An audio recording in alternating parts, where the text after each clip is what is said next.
How many X-outs do you allow, or don't accept them at all? One of the most common questions I get from PCB buyers is, how many X-outs are acceptable?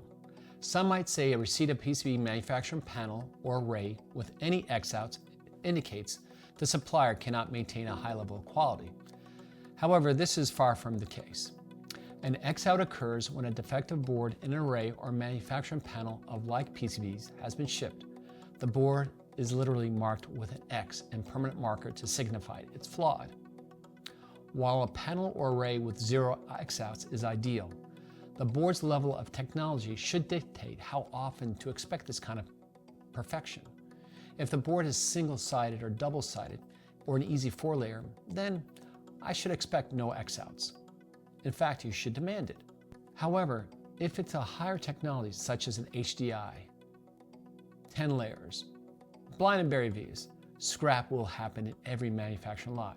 To expect otherwise is not realistic.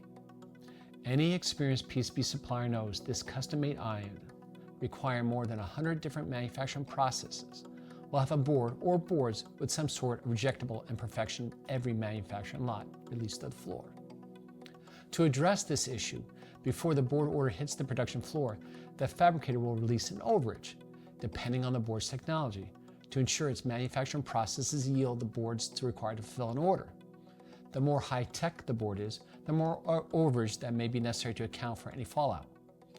Whether your company accepts X-outs or not should be detailed in your firm's PCB fab spec. This information will guide your board supplier on how much material overage they must release based on their technical capabilities. Here's an example of an EMS X-out policy that is clearly spelled out. X-outs are allowed, however not more than 20% of the PCBs in the array can be X'd out, and no more than 10% of the arrays to be shipped may contain an X-out. This means if you have, say, a 2,000 piece order manufacturing a 10-up panel requiring 200 arrays to be received, the most you should receive is 20 panels that contain no more than 2 X-outs each. Your fab spec should also state how X-out panels are to be received to avoid costs and headaches for both receiving and production departments. A statement like this works. X'd-out arrays are to be segregated and identified according at time of shipment.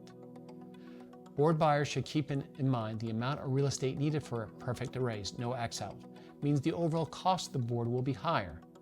The adage about not allowing the perfect to become the enemy of the good is applicable here. Before your company sets its X-out policy, sit down with your manufacturing department.